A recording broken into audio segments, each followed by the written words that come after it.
Well, hello, ladies and gentlemen. Welcome to a new edition of the EKN Debrief. It is episode number 107. It's Wednesday, February the 15th.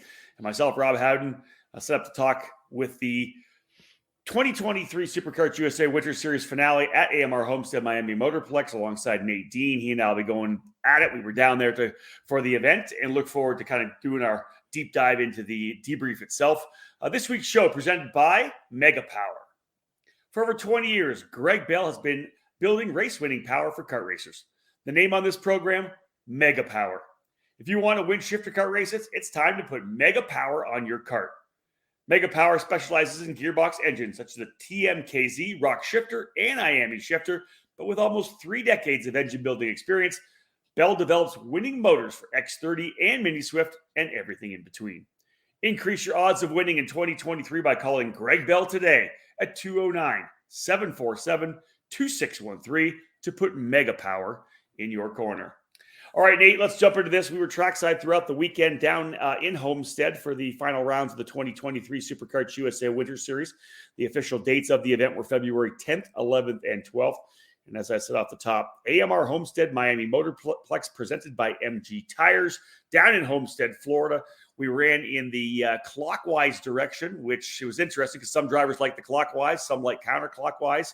Both tracks, depending on how you run them, present different opportunities, different challenges in terms of overtaking opportunities. This was rounds 3 and 4 of the 4-round championship. There was one drop this year, which was new. 6th season for the championship, which began back in 2018. All in all, Nate, we were down for both the races in January and February, and the weather was pretty solid. We had pretty decent weather actually this weekend, and again, no rain. Pretty cool.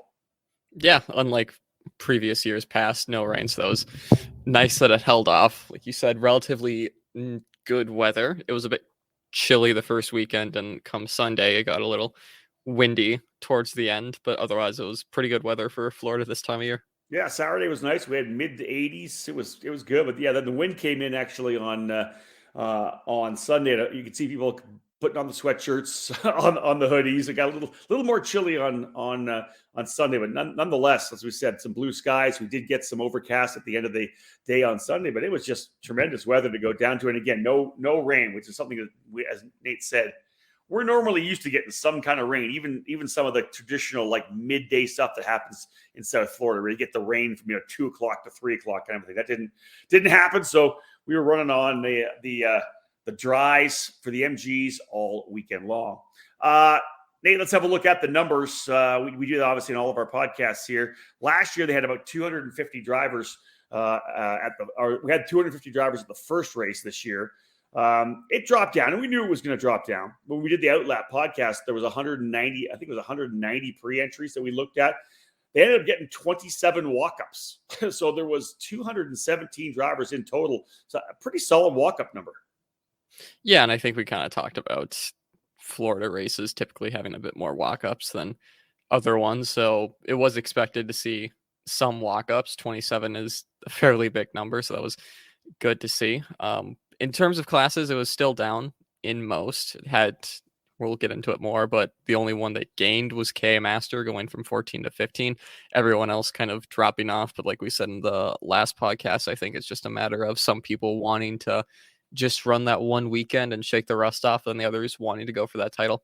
Yeah, it's exactly that. And it's interesting because obviously there was about 33 less drivers. There was 250 round 1, 217 round 2. And it wasn't really any one big class that shrunk. Everything essentially went down a couple. Micro Swift down 3, Mini Swift down 5, Junior down 2. The biggest drop was an X30 Senior, which went from 38 down to 31 drivers, but still 31 drivers. As Nate said, KA100 Master up 1. Throw in the addition of Mike Rawlson from Rawlson Performance Group there. But then you got, Junior was KA100 Junior down 5, Senior down 4. Everything really was down just a couple. I think the tough one when you see a down 5 in Pro Shifter and down 3 in Master Shifter, you only started with 9 and 5. We ended up with 4 and 2. So once again, SKUs is still, I guess, challenged would be the best word, Nate, to try to figure out how to draw shifter kart guys to come down to this Winter Series. Yeah, it's difficult, I think, if people don't want to put too much time on their engines and on their bodies to come and run it. I think since there's not a lot of prestige per se, like compared to like the Super Nationals or the Grand Tour that come Yep. the Super Nationals and the Pro Tour. I was Yep. watching Jeremy Clarkson's farm, so that's where the Grand Tour came from. That's all right.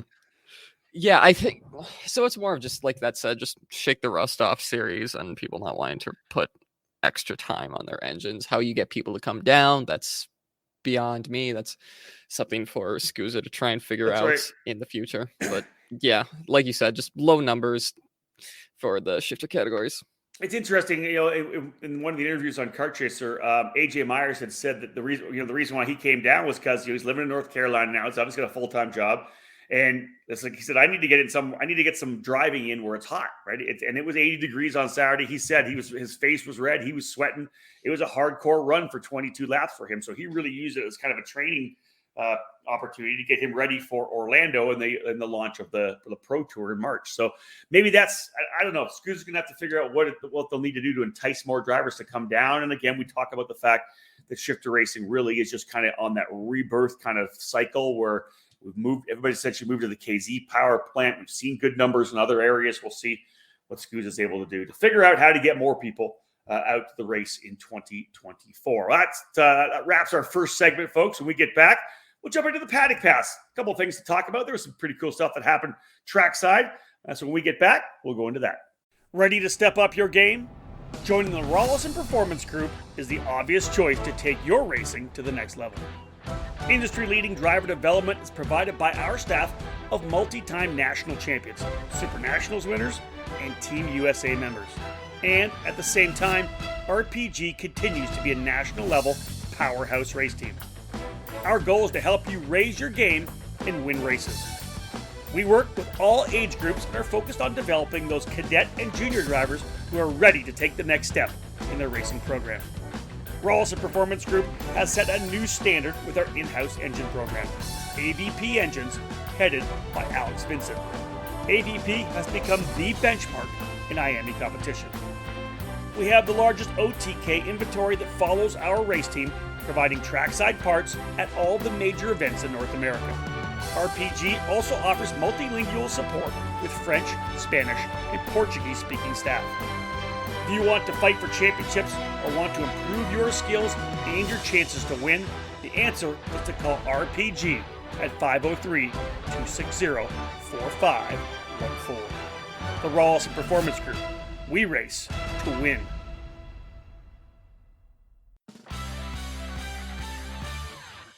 Established in 1999, PSL Karting has become a powerhouse within the karting industry for North America and around the world. PSL Karting is your complete source for all Burrell Art products as the North American importer, providing this top quality product through both their expansive dealer network or through the PSLkarting.com online store. Whatever you need is available 24/7 online, including safety gear, parts, components, and full karting packages. All three brands, Burrell Art, Ricardo Kart, and Charles Leclerc Karts, are in stock and ready to hit the track. Grab your winning chassis for any category by visiting PSLkarting.com to find your nearest dealer. PSL Karting is always looking for interest in new dealers and teams to help create new business relationships. Drivers looking to take their talents to the next level can join the Burrell Art North America race team, competing at all the major US and Canadian events this season. When you're ready to win, go with PSL Karting. Welcome back to our EKN Debrief podcast for the final rounds of the Superkarts USA Winter Series that took place mid-February, February 10th, 11th, and 12th at AMR Homestead, Miami Motorplex. I'm Rob Howden, joined by Nate Dean on the show today. Let's jump into the Paddock Pass, presented today by Parolin USA.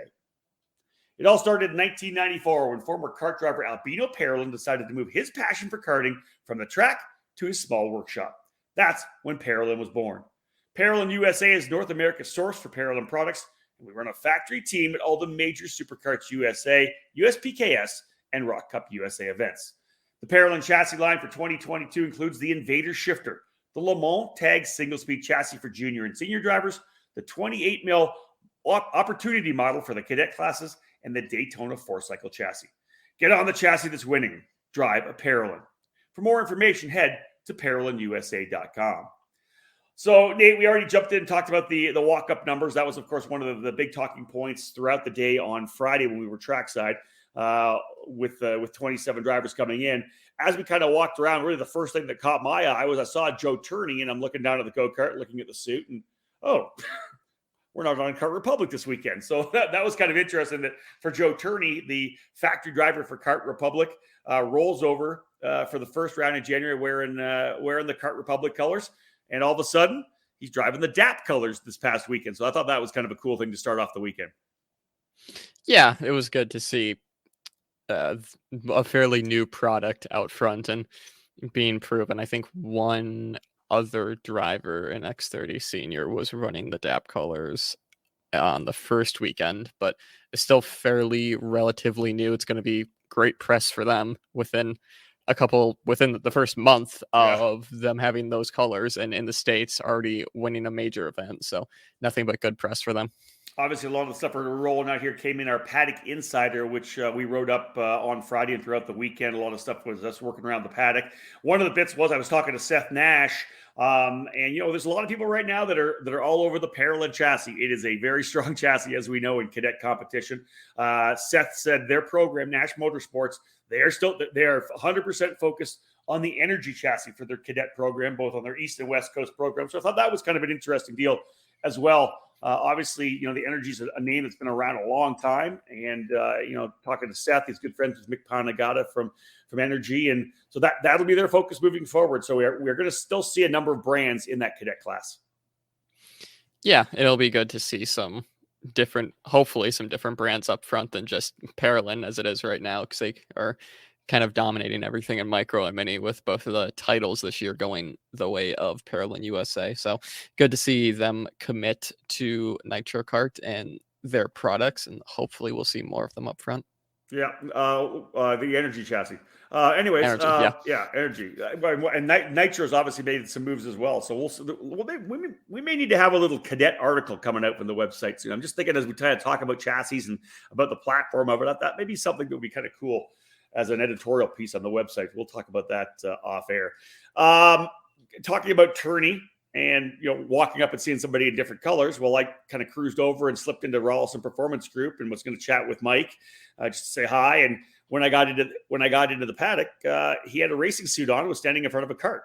And I'm like, what's going on here? Another one of our walk-up entries, as we said, Mike Rawlson electing not just to run his team this particular weekend, but Mario Barrios, one of his longtime drivers, decided they were going to run the KA 100 class on the harder tire, like he did. Mario did double duty at Super Nationals back in November. And Mike said, "No, Mario's jumping in." I said, "I'll come and race with you." So I thought that was kind of cool. And obviously, when we get into the deal, if anybody followed, obviously the action on the weekend, not only did Mike just run the weekend, he actually dominated the action in the mains. But you look at some of these teams. Really all of these teams. A lot of these the team owners are former top drivers. We just don't see them jumping back behind the wheel a lot. So for Mike to be able to run every once in a while, and especially this past weekend, I think that is just something that is a really unique part of our sport. Yeah, and I think it's cool for them to obviously get that opportunity, do it early on in the season, because they're probably going to get a bit busier as seasons go on, as these bigger championships pop up with USPKS, the Pro Tour, and then eventually Super Nationals later on in the year. But it's a good opportunity for Mike to still show his skills, and obviously, like you said, absolutely dominating the Masters field this weekend. Nate, one of the things I said in the broadcast, and I said it to Mike after the weekend was over, I said, it's good for Mike under the tent as well, because when you're sitting there, okay, I want you to take a corner like this, or you're not doing this right, you should do this. Well, when you can connect that with, oh, by the way, and I just went out and did it myself. the cart's perfect, the setup's perfect. This is what I was able to do. I think it's good for Mike. Is something because no, at least I got to put up or shut up kind of a thing. You know what I mean? So yeah, I thought that was good for him. The last little bit, there was a little rumor going around the paddock. And I believe by the time this goes out, I think it's going to be news because it's done now. Obviously, one of the big things that came, we had it on the website in January that Superkarts was coming back to the USA in a big way, setting up their new program through the kart distribution program down in Florida. We already have the Sodi line. We saw them in the OKN category with the guys in the Karting Collective out in Northern California. Well, news that's coming out right now is that PK Sport from Florida is going to be moving to the Superkart line as well. That's one of the rumors that I had when I was down there. I confirmed it, talking to Terry Jamanovich from the karting distribution. So the one of the major brands in the sport, right? Superkart out of France. The not only just competition karts, but they're huge in the rental kart business as well. I think it's really big again for the American karting market and the community that one of the major players in our sport setting up shop to really go at it here for U.S. karting. Yeah, and it's interesting them going from a predominantly Burrell-based team to Sodi. It'll be interesting to see if they can keep that success up with Burrell being such a proven brand over here and Sodi being fairly new. But I'm sure if anyone is going to figure it out, they can be a good example for what Superkart can do on this side of the pond. They've obviously had a ton of success in WSK and other European events. They're kind of a mainstay up front. So hopefully, I think with them bringing their chassis and their product over here, they'll be seeing a lot more success. Yeah, I agree 100%. And have a look for that, folks. Obviously, this broadcast will be coming out here today on Wednesday and Thursday. It'll be on the EKN Radio Network, then become a podcast after that. Have a look at the article that we have on eKarting News right now. A lot more information, goes more in depth of this new partnership between PK Sport and Superkart and Sodi Racing. All right, let's go into our next break. When we get back, it's time to start at it. We'll have our race report. We'll get started with X30 Senior, Pro Shifter, and KA100 Senior after this break. 2019 marked a new era for the KartLift brand. The company that Tim Coyne owned and operated since 2003, one with a long tradition of quality products for the karting industry, was purchased by Ted Fashing and his business, Stockholm Karting Center, in October of 2019. Stockholm Karting Center Inc. has added the KartLift brand to their very successful Triple T Race Products brand that has been fabricating parts for the drag racing industry for the past 25 years. We're small enough where the owner answers the phone and every call is important to us, but we're large enough to get the job done. We pride ourselves on the quality and personal customer service that we provide on the phone or at the track. KartLift stands, as you know, can be found at racetracks all over the country. If you race alone, or if you're a parent with a cadet or junior driver, let our one-man winch lift make your race days easier. Position the hooks under the rear bumper, push the button, and your cart is raised into position and you're ready to go. We have traditional cart stands, single upright storage stands, KartLift stackers for storing 2 carts at once, tire changers, and skid plate kits. KartLift stands are available at the finest kart shops around the country, or you can order online at kartlift.com. For more information, give us a call at 877-777-8020. That's 877-777-8020. Get a KartLift and leave your crew at home.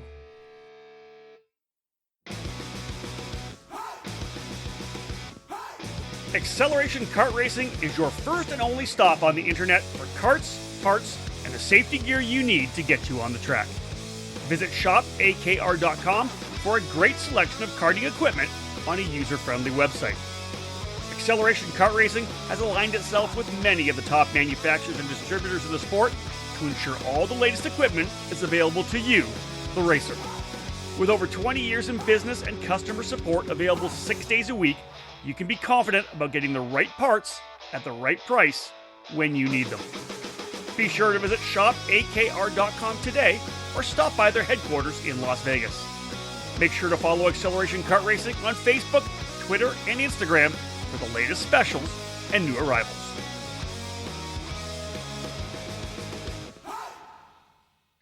Welcome back to episode number 107 of our EKN Debrief, our post-race essentially race report podcast. We're talking about the Superkarts USA Winter Series finale down at AMR Homestead Miami Motorplex. Rob Howden and Nate Dean here with you. We'll jump into the race report, and first we'll talk about the presenting sponsor, Franklin Motorsports. Franklin Motorsports is a leader in the karting industry with over 50 years of combined karting experience, and we can provide you everything you need to go racing. With a large online product selection, select track support events, and a wide variety of shop services, Franklin Motorsports is your complete karting source. Check us out online in our online store at www.franklinkart.com, where all of our products are just a mouse click away. All right, let's have a look at X30 Senior presented by Speed Concepts Racing. Here's the headline: Tourney invades US for first series title. Interesting. Obviously, Tourney was very strong on the opening weekend in January, coming back to try to finish this thing off. Out of the gate, though, was Austin Garrison, who ended up qualifying on the pole position. Austin, I guess a late decision or a late call to be able to run with Speed Concepts Racing. He's got some sponsorship to help him do this. So he put his Speed Concepts Red Speed on the pole. Joe Tourney stepped up to grab the pre-final. Main event was pretty interesting, actually. Obviously, a lot of great racing. Guys were going back and forth. The racing seemed pretty heated in the X30 Senior class. They were going at each other pretty good. Joe Tourney and Ryan Norberg, of course, were right in the fight. Donovan Bonilla, buoyed by that win back in January, had a lot of confidence and momentum. One of the drivers actually that worked his way into the top five on by the end of the day was Alessandro De Tullio, but he was not happy with their chassis setup. They were kind of struggling for overall grip, but finally got things kind of dialed in by the time the weekend was over, and each day got a little bit better. But Nate, out of the gate, pretty solid. Garrison was able to get away, but man, the battling behind was good. Yeah, it seemed like there was some pent-up aggression from the Sunday final from the first weekend that people were still trying to get out, but it's always rough and hard. And X30 Senior Racing, you're coming to expect that nowadays. But fair racing, to be fair to them. It was good to watch, as always. Garrison was quick, Tourney up front. Again, Norberg, some of those mainstays that you see now. Aiden Grata was up there, who's getting closer and closer to a first senior win in SCUSA competition. A lot of other drivers showing their pace throughout the weekend in the warm-up and qualifying sessions who weren't really able to hold on. Noah Leon had some good one-lap pace, but just was one of those drivers that couldn't hold it throughout a run. Yep. Same with the Burrell Art guys of Mateus Morgado and Diego Ramos, both having very good practice sessions and qualifying sessions for them respectively, and just not being anywhere in the race, where it was like that top five, that top six pack that would just run away each time. It seemed like the same thing for January for the PSL karting guys, right? Morgado and Ramos, where they weren't great out of the gate. They were outside the top 10. Like, again, a big field, but they were kind of just outside the top 10, then continued to work on the setup and get better and better to the point where on Sunday, Morgado was actually battling for third at one point, but knowing that he wasn't in the championship fight, I think he kind of pointed Garrison by at one point. And the bottom line is that, again, like you said, there's certain guys that are up front. The racing was aggressive because this particular track layout only has a couple of really good passing opportunities, and guys were kind of going at it pretty good there. All in all, as I said, Garrison was kind of able to pull away a bit, got himself a gap near the end of the main event. Aiden Grata was the player, though, because he worked his way up into third and then got by Bonilla for second. And during that, we had Marian Kremers in the booth with us, and Marian actually was commenting on how impressed he was with Aiden and Grata, who didn't look like a rookie senior, looked like he belonged there and was real calm, and he would lose a spot and not get too over aggressive. He was able to go by Bonilla for a little bit late in the race. And that, I think, and even Kremer said that. Marian's like, that's a big move for the team, because he was able to get by, and then knowing that Tourney was probably going to dial things back up, because Tourney and Norberg both fell back to fourth and fifth for a time when it was getting hectic out there. Ingrata got by Bonilla. Tourney eventually got Bonilla, and then he got up to Ingrata, and Ingrata held him off for quite a bit. So essentially protected his teammate, and Garrison went away to a 2.9 second victory. Joe Tourney did come in second in that DAP kart. Norberg was third. Bonilla was still fourth, and Alessandro De Tullio came up late. And I want to say I think he might have got Ingrata on the last lap to be able to go to fifth, because Ingrata went back to like sixth or seventh, if I'm not mistaken. Yeah, I'm not too sure, but just commenting on De Tullio, came into the weekend second in points behind Tourney with a real shot at getting this title. And like you said, just saying you were nowhere is a bit of a discredit to how good these drivers are and how competitive this field is. But in terms of the X30 senior field, he was just nowhere throughout the weekend. And unfortunate for him, obviously he's going to have some more races scheduled in karting for here and there. Probably not a full-time season with his commitments in car racing, but probably, again, just for him, a shake the rust off series and see where he is with this field, have some fun a bit.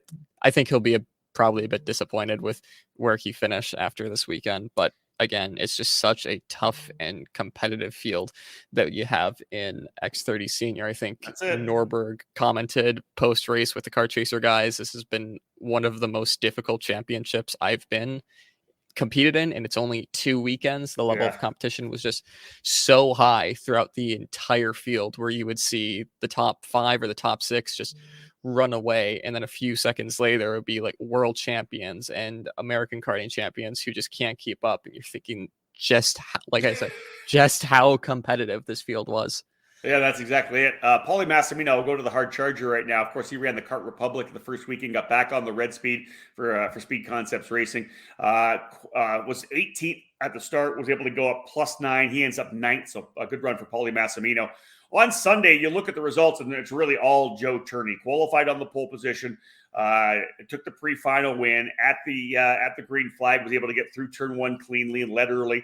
Ryan Norberg slipped by. Obviously, at this point, coming into Sunday, everybody knew what they had to do. They had to beat Turney. All the scenarios were going to be playing out because guys like Austin Garrison was still in the fight. So was Ryan Norberg. They all knew they needed to push Turney backwards. So Norberg went by Turney very quickly, and I think he was kind of hoping potentially that he was going to get eaten up potentially by the guys behind him, and we had Zach Clayman DeMello in the booth with us for that one, and he was wondering whether or not Norberg might try to stack Turney up, kind of start going in on the defense a little bit to get everybody back into the fray. But to Norberg's credit, his concept was, I'm going to kind of get out and see if I can't pull away from him. He did a little bit of that, but not much, as Turney kind of hung with him and eventually went back by about 4 or 5 laps later. Turney ended up just kind of running away. He and Norberg ran away to it. It was a half a second at the line because Norberg really never got close enough to challenge again, but was keeping Turney honest. So in the end, when it came down to really being his hands, Turney stepped up and got that championship, his first running for Kart Republic, of course, on the DAT chassis, which is a Kart Republic machine, piece of material. So Turney was impressive, won the championship by 80 points over Norberg. Garrison ended up in third. Garrison actually got rooted off the racetrack, I think, in turn number 1. All of a sudden, we got the one shot that we had. He was way off the racetrack and won after getting punted from behind. But he came back, as I said, and was able to get by Morgado. I think kind of made it easy for him. He ended up finishing in third spot. Paulie Massimino, another strong run. He was 9th, as we said, at the hard charger on Saturday, but was kind of in more of the fight. We talked quite a bit about Paulie Massimino throughout the week, and he ended up in fourth. And to his credit, another really good run for Aiden Ingrata. So top 5. Aiden's really starting to look super strong here. Again, a rookie driver in the senior category, having made his SCUSA debut in senior at the Supernats last year. I'm telling you, I think he's lined up for a really good year, Nate. No, I think so too. And he said, and what Marian said on the broadcast, he just looked so calm and confident on track. It's not like it's a first year for him in senior. He wasn't acting like that. He was acting like a seasoned veteran. He wasn't looking back a ton, seeing where everyone was. He was just head down, get the job done.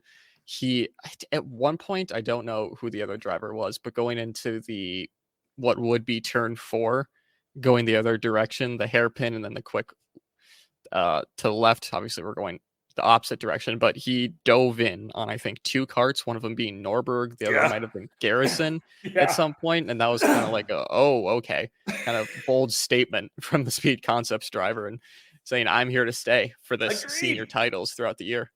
I commented on that. You're right, Nate. That was that pass was like 2 guys in that corner and was able to have enough exit speed too. And I was kind of the same thing. Like, man, all right. Apparently, yeah, I'm here. I'll be racing with you guys all year. My name's Aiden Ingrata. For sure. I loved it. Again, as I said, Joe Turney walking away with the championship, Norberg in second, and Garrison in third. Pro shifter category, we can kind of just cruise through this one pretty quick. Here's your headline. Myers sweeps weekend with second series title. Bottom line, only 4 drivers in the category. So Myers really topped every session. Giorgio Carrera on the Lenzo kart for International Motorsports was close at the start of the main events, but in the end, Myers just settled in and was able to pull away. 5.6 seconds the victory on Saturday and 4.3 seconds the victory on Sunday. Same top 4s. Myers on the Magic Kart, Carrera on the Lenzo. Pedro Piquet got third both days on the Burrell Arts, and Amy Rule on the Magic Kart with fourth on both days as well. Myers gets the championship, Carrera in second, Rule in third. So not a lot to talk about in Pro Shifter, which was brought to you by PSL Karting. So let's jump into the KA100 senior class, because this was a very spirited battle throughout the entire weekend. Aspen Sport, the sponsor of the class. Here's the headline. Phillips inches out in title chase with 2 podium finishes. And indeed, Peyton Phillips was very impressive throughout the weekend. Out of the gate, though, it was Nicholas Terlecki on the Houts Racing Franklin OTK, the Esprit, who qualified on the pole position. But an issue on the warm-up lap of the pre-final, a carb issue, sent him to the tail of the field, which was set up a hard charger award for Terlecki. Phillips in his place ends up taking the win in the pre-final, and the racing was just neat. I know that kind of we both were watching. You were taking video for the reels, and just the racing in KA100 Senior was just tremendous all weekend long. Yeah, it's typical KA100 Senior racing that you'll see all across the country. It's come into this pack racing mentality now with how good these drivers are and how close these drivers are. You mentioned Terlecki had some pace the first weekend out at AMR, was kind of knocking on the door of that front battle, finally had a good qualifying session, and obviously that hard charger that he eventually got from 24th to 7th, which is very impressive to get 17 spots in this field.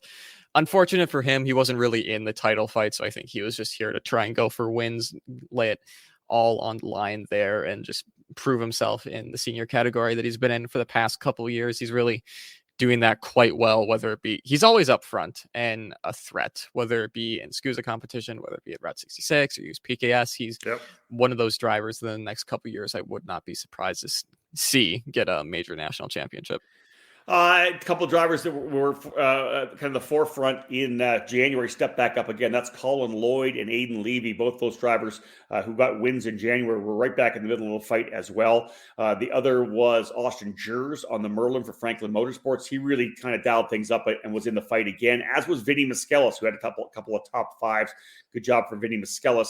But in the main event, it actually was Peyton Phillips who was able to pull away to get his first major National Superkarts USA, won by just over a second from Austin Jers after all the fighting. Colin Lloyd's third, Aiden Levy in fourth, Vinny Miskelis in fifth. And in the interview afterwards, Peyton was pretty emotional about it, man. It's, you work your ass off, you dig. He's won a bunch of races and championship. I think he's been a championship winner in Texas, been doing a lot of regional racing down there. It's been fun to watch him develop throughout the last couple of years. But this was really a breakout for him running with RPM, and the emotion, didn't go crazy, but you could tell that he was getting choked up a little bit in the post-race interview, having got that first victory. Yeah, for sure. And I think after a weekend, the first time out, where he was just knocking on the door of those front runners the entire time of Levy and Lloyd and those guys, Luke Welcome, who were all up there, and Peyton was just kind of in that battle, fell back a couple times, but he was always there and always a threat. Wasn't able to convert this time, but was able to get that first win here, and obviously he would take home the championship by just 12 points to Colin Lloyd in the end. So that's a major boost of confidence for him, a good look on the resume for his racing. And like I said, with Terlecki, he'll definitely be a threat for whatever K100 series or whatever engine class he goes into for 2023. Yeah, it should be interesting. I was talking to the Terleckis afterwards. I think they're going to give a little look at the OKN class this year too. So you'll see Terlecki in a bunch of different stuff. Going into Sunday, of course, Phillips with that win kind of puts himself back into championship contention, right? Like Nate had said, he really wasn't one of the guys up front at the very front in January, but to step up with the win in round number 3. There's one drop this year, which kind of makes things a little bit more interesting. Colin Lloyd comes out on Sunday, qualifies on the pole, and then kind of dominates the pre-final. And a lot of the conversation afterwards was going into the main was we have to do what we can not to let Colin get away, because if he does, he's going to win the championship. He's going to win this race. So that's the way kind of things played out. He eventually got there anyways, which I thought was funny. There was a lot of passing back and forth, some great racing once again. Lloyd was able to get to the front and ended up pulling away, not by much, 0.6 of a second, because Cameron Weinberg on the CRG stepped things up. Cameron did a tremendous job to get his way up into second. Phillips, though, in third position. That was enough to get him the championship by just 12 points over Colin Lloyd. January winner Aiden Levy, fourth on Sunday. He ends up 65 points back. So again, essentially 3 winners on the season, and they end up finishing first, second, and third, right? 2 wins for Lloyd, 1 for Phillips, 1 for Levy. And as I said before, Vinny Miskelis, a couple of top fives. I don't think Vinny ever got himself into first or second at one point, but he was always right there, anywhere from fourth to sixth, and then ended up coming home with a couple of top fives. So all in all, for Vinny Miskelis as well, a great way to start the season. Yeah, for sure. And like that, the top 3 were always a handful of drivers between Phillips, Lloyd, Levy, Welcome, who wasn't here this weekend.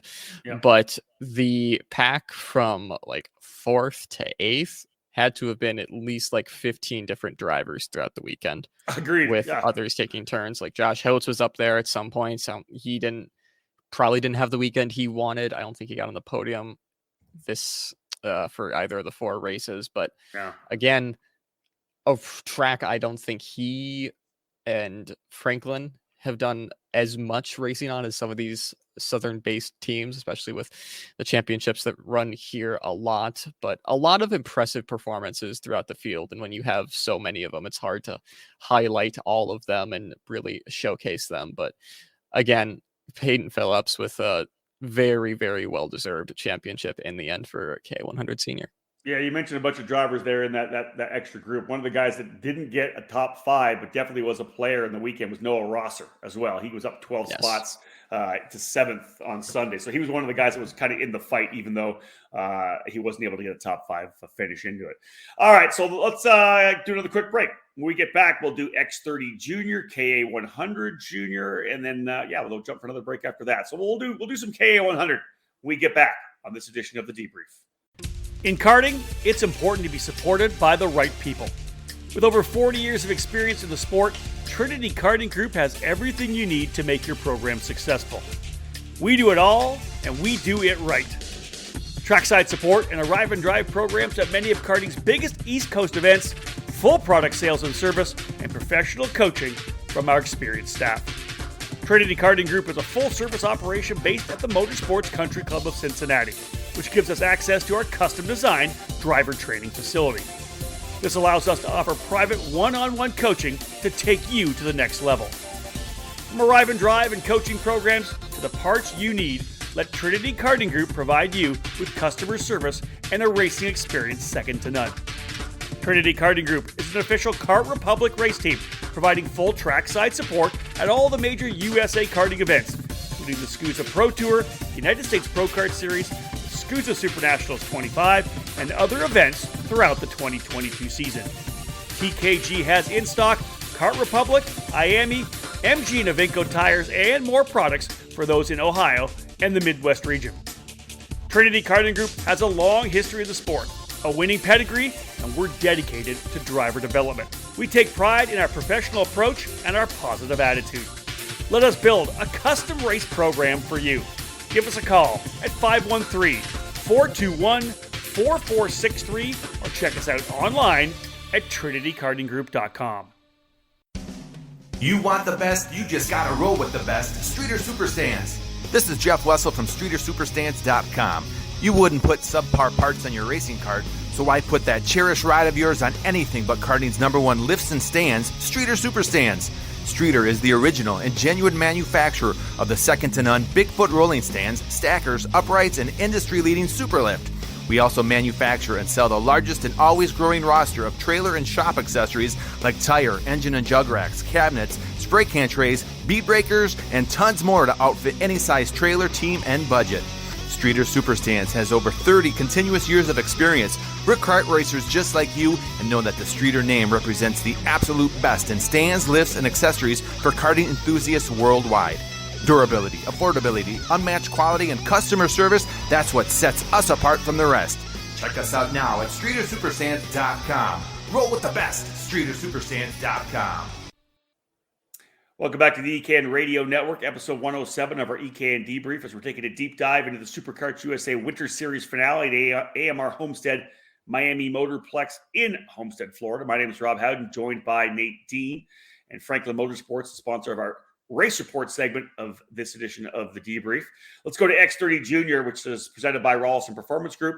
Here's the headline: Rivera doubles up to secure championship. And really, he was kind of the dominant factor in terms of race wins on the year. He and Stephen Miller really were kind of locked and loaded all weekend long in both KA100 Junior and X30 Junior. Out of the gate, though, it was another Rawlson Performance Group driver who took the qualifying time. That was Diego Ardiles. In the pre-final, Rivera stepped back up and grabbed the pre-final win and would take the lead early. But again, like I said, it was kind of the Miller and Rivera show all weekend. They kind of hooked up and pulled away. Ardiles fell back and scrapped his way forward. But really, it was interesting, Nate, because Rivera and Miller, now I don't think there was any love lost because they kind of got into each other a couple of times, but man, they were really just locked on each other. It was either Miller leading or Rivera leading. They worked together pretty well, although, like I said, they did have their elbows up a little bit. Yeah, the elbows came out in KA Junior between the two of them later on, but X30 Junior was a bit more tame for them. Diego Ardiles getting the pole on Saturday, and that was about it for the rest of the pack to try and challenge Ernesto Rivera, taking all the wins on the weekend and then taking qualifying on Sunday. Just absolute dominance from the RPG driver, and there's really not much else to add when you are that far out in front and showing that much pace. So another good weekend for Ernesto. He's been on fire since that Super Nationals victory last year, so looking at a very competitive and potentially a couple championships in his future for 2023. Yeah, agreed. Rivera now, I guess if you go back to the Super Nats, right, he's essentially 4 for 5 in X30 Junior racing. Got 1 in January and 2 this weekend. It was tighter up front in the first race as Rivera and Miller were together. They crossed the line just 0.3 of a second apart. Ardiles, as I said, came back to finish third. Cameron Brinkman was in the fight all weekend as well in the Mike Doty Racing LN card. He ended up 4th on Saturday. Leonardo Scorpioni also in the fight. We'll talk more about Leo throughout the entire show here. He ends up 5th for Zanella Racing on Saturday. Teddy Musella, another one of the drivers for RPG, started 22nd, got up to 9th in the main event. So he was the hard charger with a 13-plus move forward. On Sunday, a lot more racing because Leonardo Scorpioni kind of got himself into the fight up front as well. So there's 3 drivers in the lead group. And as they were kind of battling back and forth a little bit, that allowed Rivera to pull away. He ends up winning by 7.5 seconds. So a really strong weekend for Rivera in X30 Junior. And we talk about how he was kind of right there with Caleb Gaffera last year. Caleb, of course, was kind of the primary junior driver winning all those races for RPG. Caleb moving on. We'll find out where he's running yet. I don't think they've confirmed it as of this point, what his plans are for 2023. But Rivera's kind of stepped into that lead role. Now he's got a bunch of junior drivers behind him that he's kind of providing data for. So a big win for Rivera on Sunday as well to cap off the championship. He wins by Miller by 110 points. Enzo Vidmontien, who was 4th, was 3rd overall in the points. He's 4th ahead of Brinkman on Sunday. Scorpioni, as I said, was right in the fight. And there would be more for Scorpioni for sure on the weekend. 3rd on the podium on Sunday. Hard charge was Christian Meyer, who was up 6th. 17th up to 11th for Christian. But when we roll into the KA100 junior class, Nate, brought by Motaz Sport, it was kind of a different story, right? Because we're kind of going back and forth. Rivera was in the fight for both of those races, but he did not come away with a win. Only, in fact, one podium, as the headline is this: first SCUSA championship for Miller with 4 straight podiums. It was a really, really good weekend for Stephen Miller in KA100 Junior. Yeah, and like we said, in X30 Junior, it's a bit more predictable. Up front in KA Junior, it's when everything kind of broke loose and a lot of drama unfolding, different people up front and leading. Stephen Miller has been one of those drivers throughout the back half of 2022 that really stepped up in my eyes and then has really carried that momentum, like Ernesto from his Supernats win. Until now, he's very, very strong at AMR. He's run a couple of regional championships in the Florida region, so he has a lot of experience on this track. A lot of people saying how good the Kart Republic is on this track, and that's obviously what Steven was running. So it was good to see him up front, obviously proving himself in a very, very difficult field. Mentioned Cameron Brinkman, who didn't quite have, I don't remember what day he had a bit of an issue where he made some contact. It was either Saturday or Sunday, but he had a fairly impressive performance. Same with Sarah Bradley, and you can go on and on. Oliver Weldon had some good runs. Emma Kate Scarborough.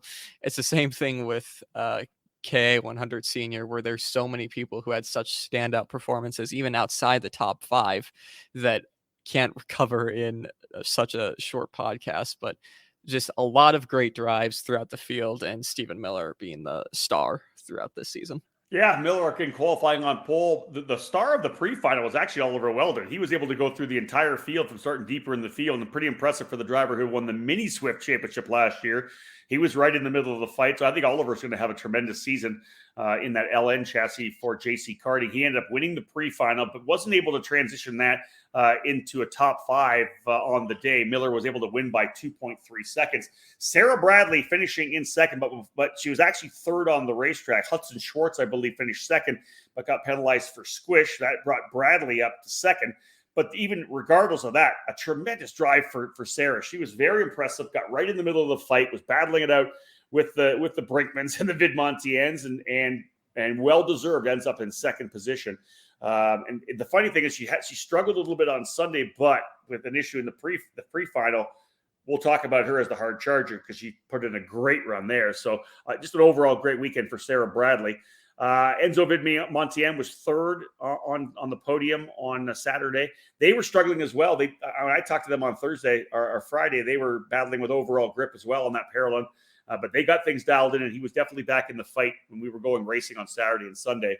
Vidmontien finishing in the third spot, Cameron Brinkman in fourth, and Emma Kate Scarborough, as Nate had mentioned, running with Chad Dawkin Racing on the Kart Republic in fifth. Shun Sakaguchi was the hard charger, started at the tail of the field in 44th and drove up to 18th. So a good drive for Shun. Sunday, Ernesto Rivera out of the gate, qualifies on pole, pre-final. He's ready to dial things in, right? But the fight up front was awesome. It was a 3-driver scrap. It was Miller, Rivera up front, and then Leonardo Scorpioni. Nate was right there, kind of hanging out P3, right? Kind of watching it all happen. Miller and Rivera kind of went back and forth. Scorpioni was clean. I think it was the final lap. They went down into the turn 8 hairpin, and I want to say Miller went to the inside of Rivera to make the pass. They kind of pushed wide. Scorpioni, a perfect over-under, and he ends up grabbing the race win as Rivera and Miller went at it pretty hard through 9, 10, and 11. Ended up being 1.8 seconds at the line. But a Scorpioni, an absolutely perfectly executed kind of over-under when those two leaders were battling each other. Yeah, absolutely. And just laying back throughout the day, just kind of letting everyone essentially take each other out and make the contact and be like, okay, I'll just wait till the final and get this done then. But a really good run for him, for the OTK pilot, for one person who was absolutely destroying the curb in that section compared to everyone else who was just kissing it. From at least the pictures I've seen and from me taking pictures there, he was all over that 4 tires off the ground at some point. But again, a good confidence booster. I've been using that a lot for these Florida Winter Series rounds, which obviously that is going to be for going into the 2023 season for him. He said just a lot of good racing in this K100 engine package, and especially in the junior class. So it's definitely going to be one of the dogfights to watch throughout 2023. I mentioned that Sarah Bradley had a great run on Saturday, getting up to second after finishing third on the racetrack. She had another one, and obviously the confidence kind of brewing up there for Sarah, which is great. She started near the tail of the field, 41st in the main event on Sunday, and drove her way up into 18th. So a lot of passing for her. A 23 position improvement, so a great job for Sarah there. In the end of the championship, Stephen Miller getting the title by 85 points over Vidmontien in the win on Sunday, vaulting a Scorpioni up into third. So good job for Stephen Miller, a championship there. He and, again, Ernesto Rivera, kind of the ones we're going to be watching to see whether or not they continue their battle at the Pro Tour opener, the Winter Nationals at the end of March at Orlando Kart Center. So, all right, let's go do another quick break. When we get back, we'll go K100 Master, Masters Shifter, and then we'll wrap things up again after another break with Mini Swift and so on. So when we get back after this break, K100 Master and Master Shifter. The new face of competitive karting in the Pacific Northwest region is RaceLab. The full-service karting operation is located at the state-of-the-art Kartplex facility in Oliver, British Columbia, Canada, providing everything you need to hit the track or put yourself in a successful driver development program. RaceLab is the official North American distributor for the TB Kart chassis brand, providing the full range of models from kid kart to shifter kart.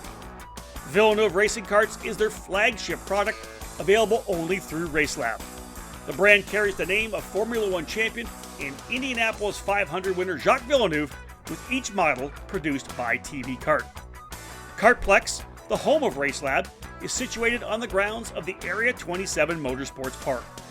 From full arrive and drive TB Kart rentals to leagues and competition karting, the facility provides a new home to developing the future stars of motorsports, all beginning at Kartplex with RaceLab.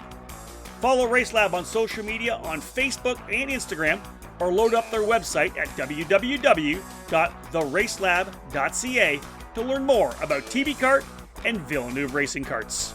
RaceLab. Race with us, win with us.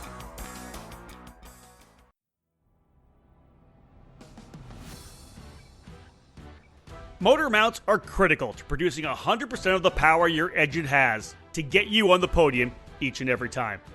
Odenthal Racing Products provide the best motor mounts in the karting market today. Odenthal Racing Products is a family-owned and operated business with decades of karting experience, providing products with unmatched quality and value for the karting market. Our newest product is the Pro Series mount for two-cycle engines, available in 0, 5, and 8-degree angles, providing a rigid structure to help keep vibration to a medium, with fins underneath to help dissipate heat off the engine. Our 4-cycle EZ set is one of the most popular mounts for the Briggs & Stratton 206 power plant. Multiple mounting holes provide the most adjustability, depending on your chassis and seat placement. To ensure a tight fit to your chassis, ORP wedge clamps get the job done, featuring a number of updates to its design for a lower profile and lighter weight. The clamps are available from 28mm to 32mm in both standard and Euro sizes. Head to OdenthalRacing.com and find a dealer near you. Odenthal Racing Products, made in the USA. Welcome back to our EKN Debrief. Rob Howden alongside Nate Dean as we jump into the Superkarts USA Winter Series Race Report. This is a race report brought to you by Franklin Motorsports. KA100 Master presented by Kart Racing Solutions, and here is your headline: near sweep for Rollison in series debut. I talked about the fact that Mike Rollison, the team owner for Rollison Performance Group, electing to don the suit and helmet on the weekend, which I thought was great. Came out of the gate, and really the only session that he did not top was qualifying on Sunday. He was P1 in qualifying on Saturday, won the pre-final, walked away to a 4.7-second win over Luis Schiavo and Michel Garrido on Saturday. Schiavo and Garrido, the two drivers that were really battling for the championship. Schiavo won race 1, Garrido won race 2 after a technical issue put Schiavo on the sideline. So those drivers were kind of in the fight. The battle behind them, I want to say fourth back to about 6th or 7th, was unbelievably tight. You had Mario Barrios in there. You had Takaharu Nakamori. You had Miguel Mir. Nicky Coelho was in there as well on the Merlin. In the end, Nakamori was able to come out 4th, Coelho in 5th, with some pretty good racing there. And solid as well for Garrido, Nate. He started 7th. Actually didn't have a great pre-final. Got shuffled back, but he got himself back up to P3 to keep himself in championship contention. Yeah, for sure. And it was still very close between those championship contenders throughout the weekend. Didn't get to watch this one as this class as much as I wanted to. Was kind of getting ready for the S30 races and sessions for this one. But of course, again, like I've been saying, for senior and junior, the K100 platform producing some great racing. We're going to take out of the outlier that is Mike Rollison, who won by 4.7 seconds and 9.4 seconds in both of the finals. So apart from that, close, good racing between all of the masters for this Winter Series. So again, as Nate alluded to, Rollison did exactly the same thing on Sunday, although Schiavo was the top qualifier. He put it on pole. Rollison actually, I believe, followed him through turn 1 in the pre-final, but ended up winning that one as well. He just had things handled. Mike, obviously, is a multi-time champion driver from his youth, and just is a talent for sure. Great to see him get back behind the wheel. And a 9.435 win was the Sunday result. The big battle, though, was Barrios and Garrido, who went at it because there was an issue for Schiavo, which essentially handed the championship to Garrido.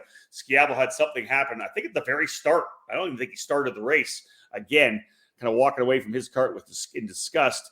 So that could open things up for Garrido. But the battle was Barrios and Garrido at the end. And in fact, through 9, 10, and 11 on the last lap, they were banging on each other. It was like the NASCAR drivers coming to the line to win the 500. They were beating, leaning on each other, and somehow Barrios ended up coming out with second. So it was a Rawlson performance 1-2 on Sunday.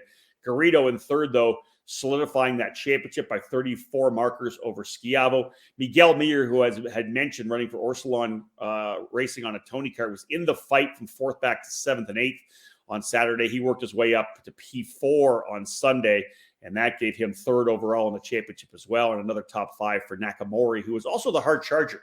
He actually started 14th and worked his way up to fifth. Let's do a 30-second overview of Master Shifter. Only 2 drivers in the category. Greyhound Racing Seats the sponsor. The headline is Barnes locks up second straight crown. Well, Skitchy Barnes coming in from Bermuda. It was he and Daniel Debos on the Lenzo kart for International Motorsports. Debos essentially dominated the action on Saturday, winning the pre-final after qualifying pole, 7.25 seconds over Barnes in the main, and no racing at all throughout the weekend. They really never raced each other. They got close. Actually ran a lot closer on Sunday. Debos actually qualified on pole. Barnes got the whole shot and won the pre-final. And Debos actually got the win in the final, but a pushback bumper moved him back to second and put Barnes back to P1. So he walked away with the championship there as well. So all in all, for Scott Barnes, a chance to get over here and do some more shifter kart racing. He's going to do a lot of racing in 2023. We know we got the new Bermuda Street Race coming as well. EKN will be there. I'm going to go out and announce that and hopefully get a chance to do some racing as well. And so Scott came over and won a championship, did some shifter kart racing, and then headed to Colorado with his buddy Jeff Souza to do some skiing. So that's a way to wrap up a solid trip, Nate, right? You got to make sure you have a dual purpose run when you're making the trek from Bermuda to race 2 guys in a shifter race. Oh yeah, for sure. All right, folks, let's go for another break here. We'll wrap things up on the race report. We'll cap it all off with Mini Swift and Micro Swift.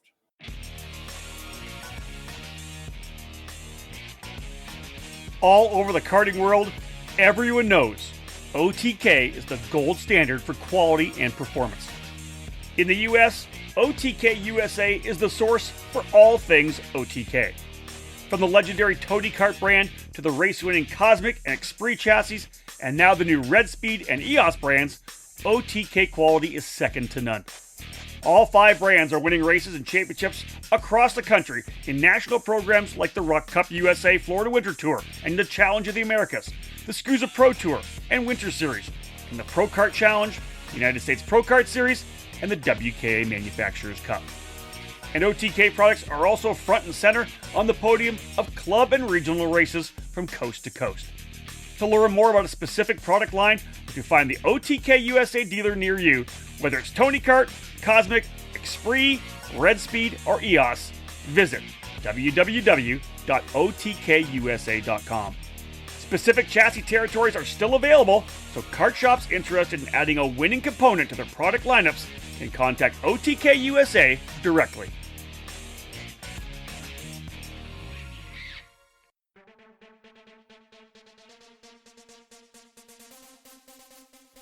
Fast, fair, and fun. Ignite Karting offers you all of that at an affordable price.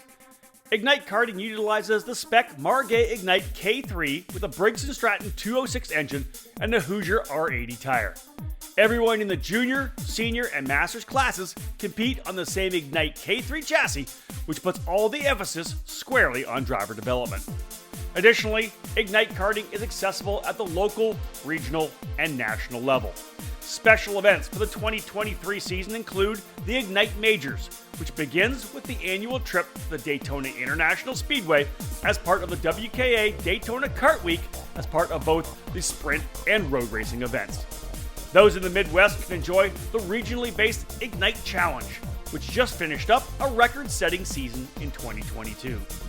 Local club programs have also been established in other states all across the country, from Idaho to Texas, Nebraska to New York, with more tracks and clubs joining the Ignite karting program. Be part of fast fun and great memories with Margay Racing at an Ignite track near you. All information on Ignite events and Ignite kart packages, including dealers in your area, are available at ignitekarting.com. Get off the couch and out onto the track in 2023. Ignite Karting. Fuel your passion. Welcome back to the EKN Radio Network and their 107th edition of the EKN Debrief, as we're wrapping things up here for our race report of the Superkarts USA Winter Series finale at AMR Homestead Miami Motorplex, the event February the 10th, 11th, and 12th. Let's go to Mini Swift, presented by D&J Intermodal Services, and here's the headline. Johnson and Palacio win, Truchot claims title. And yeah, 3 drivers in the fight in terms of wins and the championship, because there was a lot of stuff that was going on. It was very tight when it was all said and done. Last year's Microswift champion, Alessandro Truchot, coming out of the gate on Saturday, qualified on pole. But Devin Waltz, who was quick throughout the entire week, ends up winning the pre-final on the Kart Republic. The driver, though, who came to the forefront, like he did in both races in January, was Lucas Palacio. He ended up coming through, getting the on-track win, but got dinged for squish in tech. A number of drivers got the squish penalties on the weekend. So that moved Kai Johnson, who had a great drive on the Bennett, moved him up to the race win. Michael McGoy ends up in second.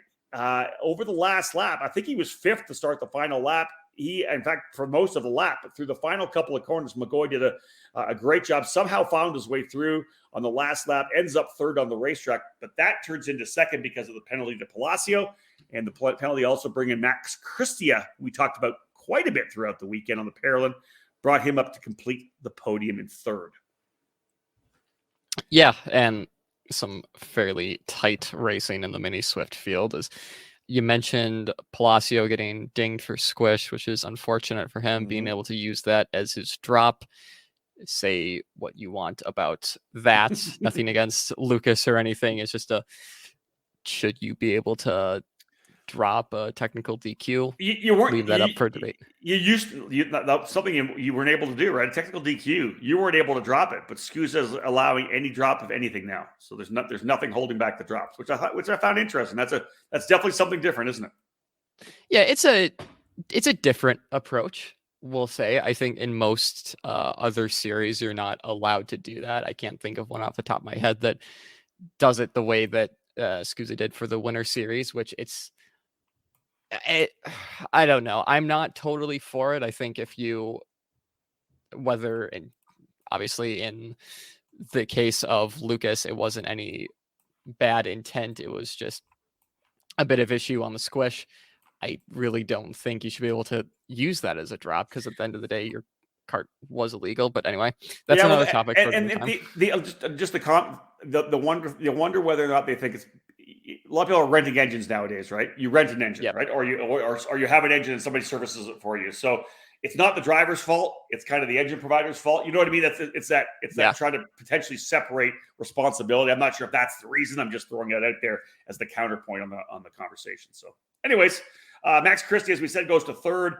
Truchot, P4, which is interesting because when it's all said and done, the battle between 1st and 2nd ended up being 4 points. So, again, Ethan Tovo had a good run on the weekend as well, caps off the top 5. We'll cap off Saturday with mentioning Royce Vega as the hard charger, started 28th.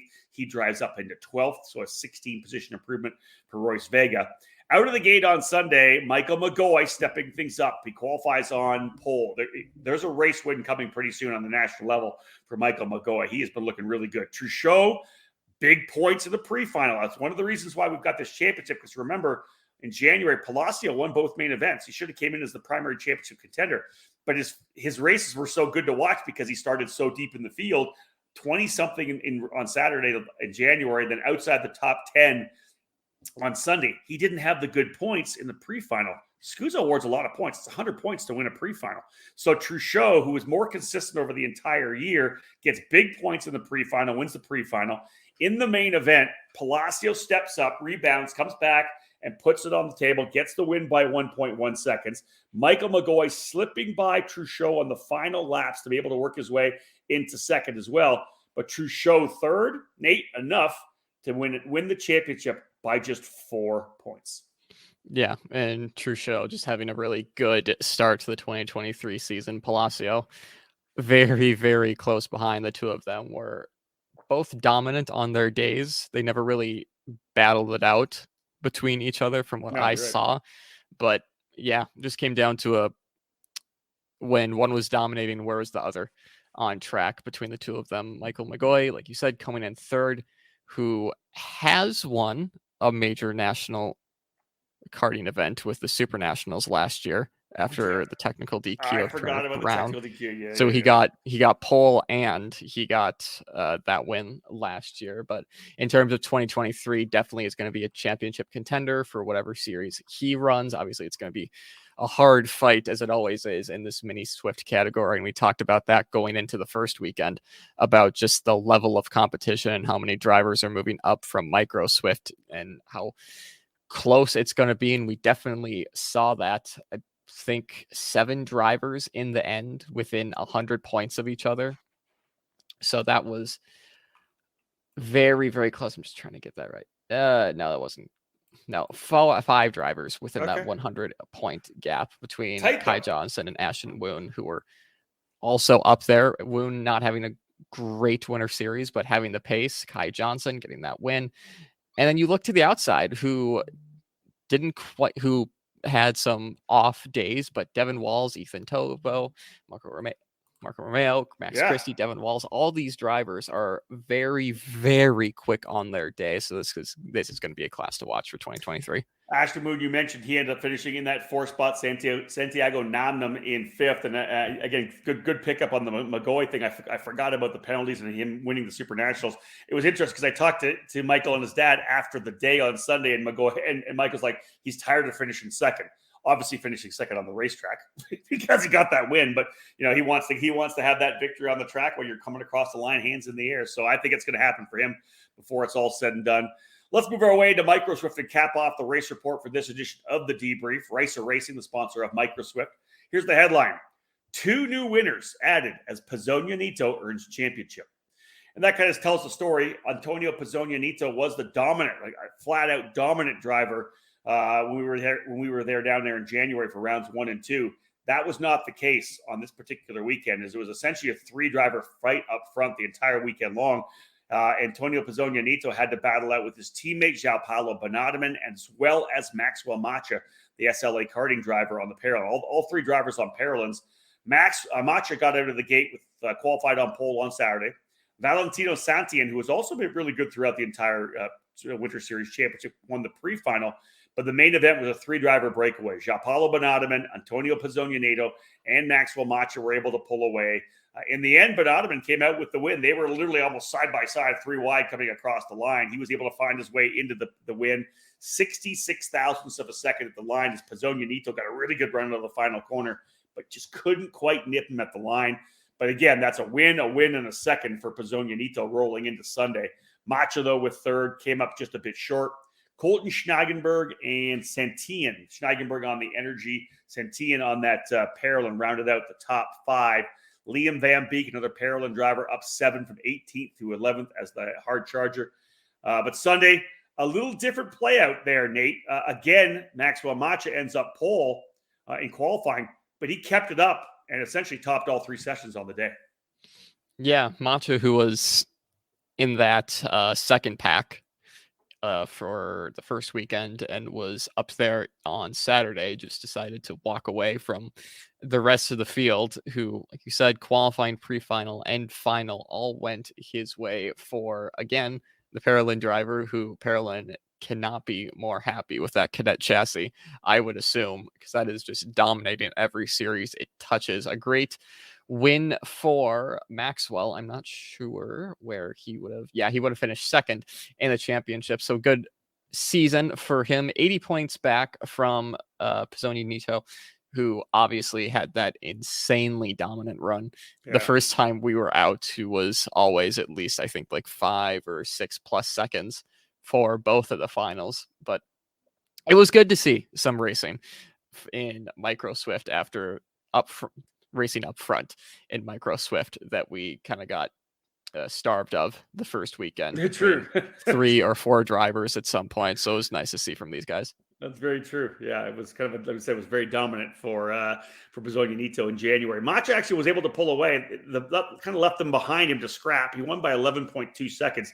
Schnagenberg was in the fight. So was Bisognanito. Pasha Ali finally getting some good luck. He had such bad luck in January with the chain guard coming off, and then something happened with there was another technical issue.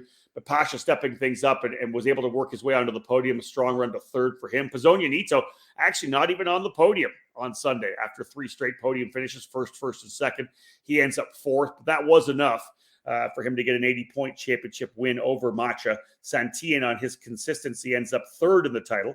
All in all, though, the driver who had some issues was João Benadem, and he had an issue in the pre-final, but was able to work his way back up into 9th position. He was fun to watch coming through the pre-final on the sideline, 26th up to 9th for João Benadem. All right, one more break, folks. We'll cap it off here, and we come back. We'll wrap things up. We'll look at the Constructors' Championship and then the EKN Trackside Live Race Calendar. Are you ready to go from karts to cars? Since 1975, the Skip Barber Racing School has taken great drivers and made them champions. Today, we're proud to welcome the next generation of winners. Make the transition from karts to cars with the Skip Barber Formula Race Series. You'll compete at the most iconic tracks in America. Race weekends include your very own equalized Formula 4 race car, a professional crew, expert instruction, video and data analysis, hospitality, and more. This is the place to fulfill your dream of becoming a champion. Sign up today by calling 866-932-1949 or visit us at skipbarber.com.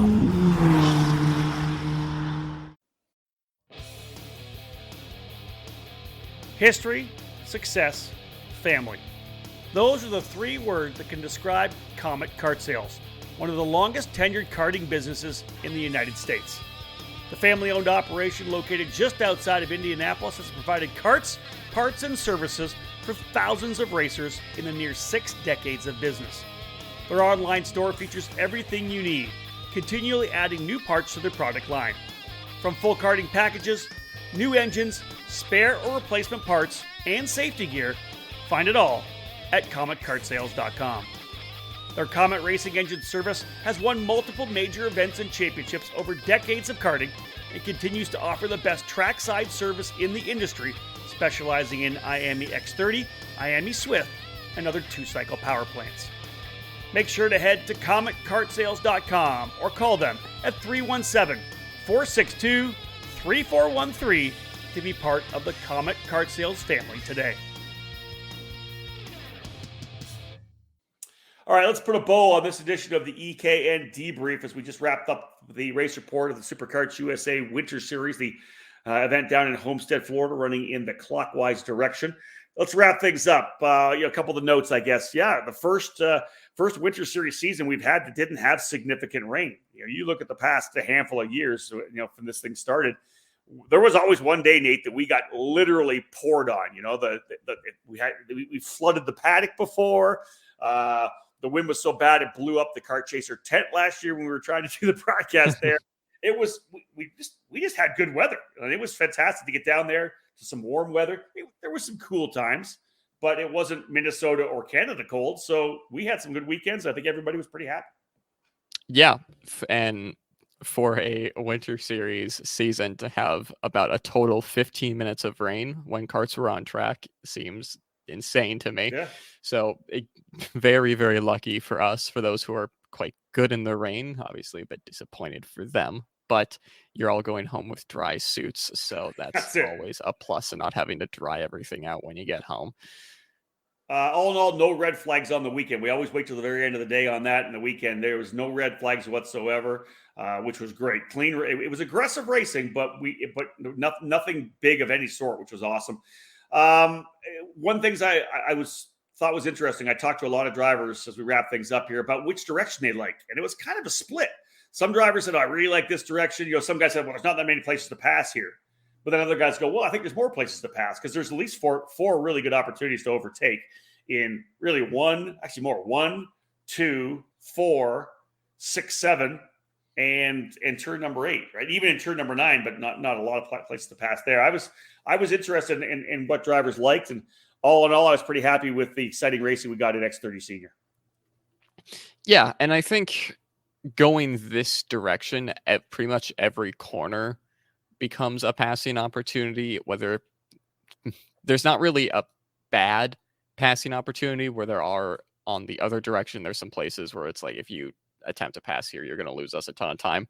We're going this direction. I think you can hold with whatever driver is in front of you relatively if you're side by side with someone.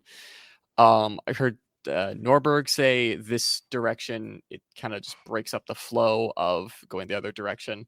DeTulio saying obviously he thinks there's a bit more passing opportunities here. So like you said, it's pretty 50-50 between the paddock of which direction they prefer, which direction causes better racing. Well, here's a question for you, kind of with this direction, because you mentioned it about Scorpione. Do you feel like the guys have to attack the curbing more? Because I know you took a lot of pictures of that. You're taking the video of it. When you walked around the racetrack, when you were filming content, did you feel like this was a track where you really had to attack the curb a lot more than the other direction? So I think only in that one section that would be turn 5 going the other direction, only the junior classes were really getting up on it, and then Shifter was kind of kissing it a little bit.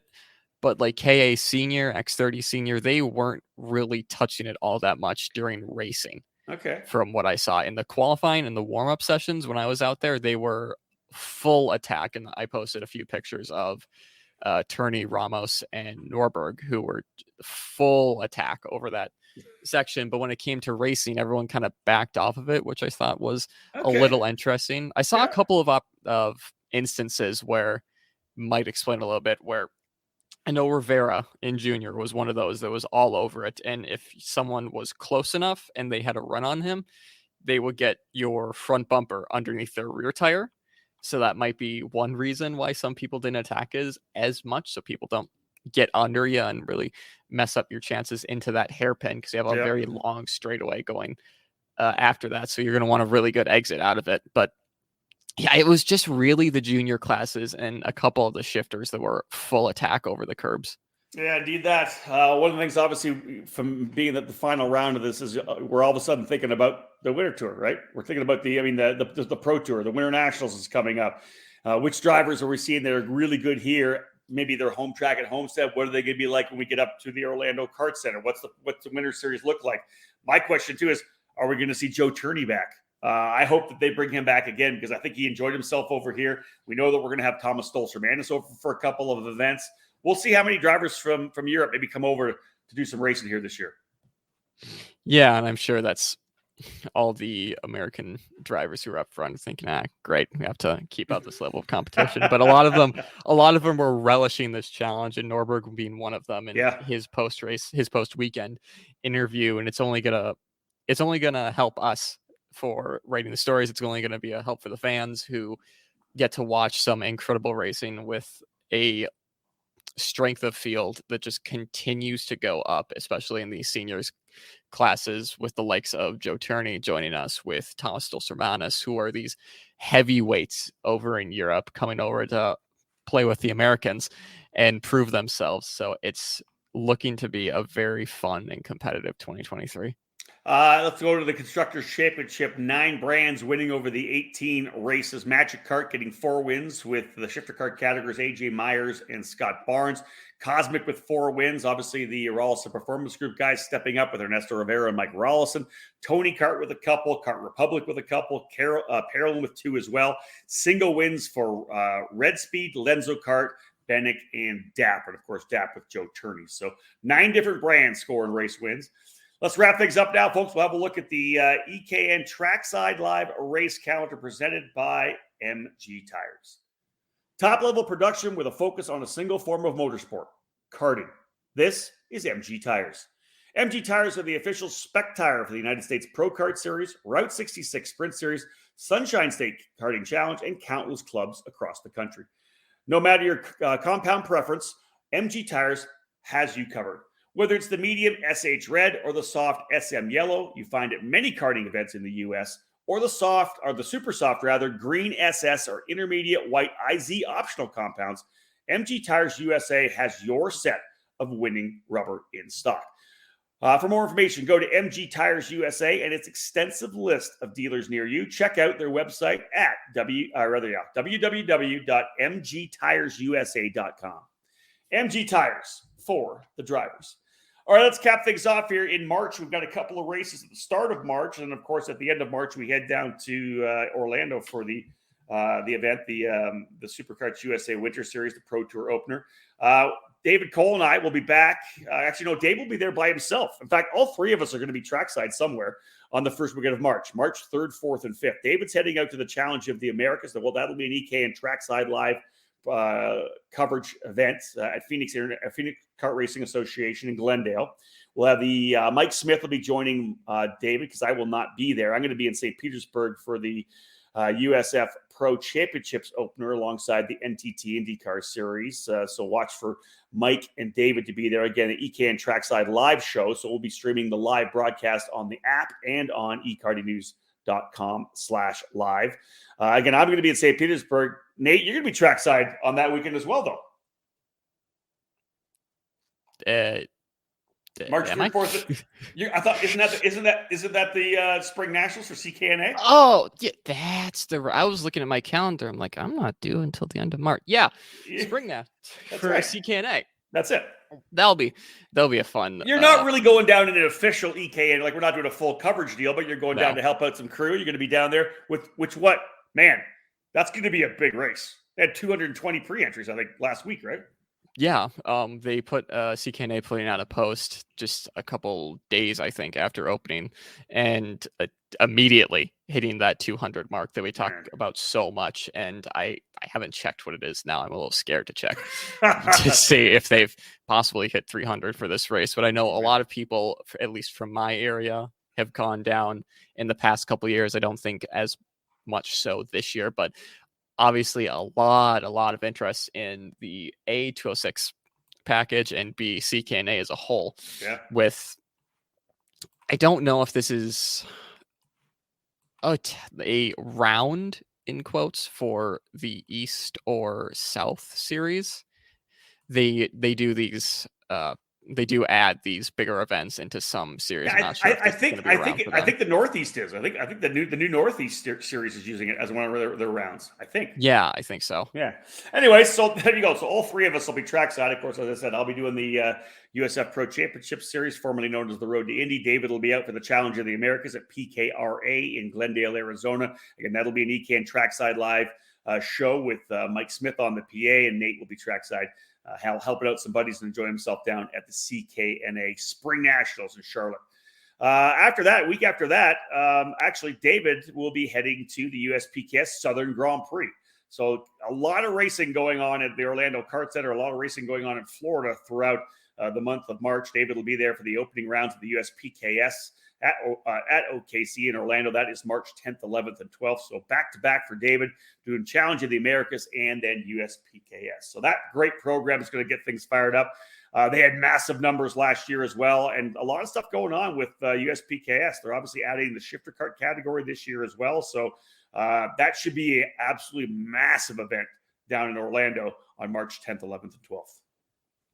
Yeah, hopefully we see a bit more shifter card entries for USPKS, but I think that now that it's the first race of this pro calendar that we've been talking about the past couple of years between USPKS, the SCUSA Pro Tour, and between the Super Nationals and the AMA Grand Nats. It's the start of that season, so I think there's going to be a lot more than what we saw at the Winter Series, where again, this is more of treated for most people as a warm-up than, going for the prestige of that title. Yeah. So yeah, I think there's always some good shifter entries down in Orlando too. So I think we'll be seeing a lot more. Agreed. All right, folks, that wraps things up for this edition of the Debrief. Big thank you to Mega Power for being the sponsor of the podcast here today. Tons of information coming, folks, throughout the year. And again, look for more podcasts coming. with so much stuff going on right now, with all these races, we've got our Outlap podcast, our Debrief podcast. We've got some more face-to-face one-on-one shows coming. So there's a lot of content coming out, especially when I get back to the office here on Friday and drop the hammer, getting ready for so much stuff. As Nate said, we're getting ready to roll into the national season here now, really. And again, with SCUSA, with USPKS, still more events with the Challenge of the Americas, that West Coast National Rock Cup USA program. A lot of competition coming. Thank you so much for tuning into this edition of the Debrief. We do appreciate it, folks. And again, lots more coming, as I said. On behalf of Nate Dean, my name's Rob Haddon. Bye for now.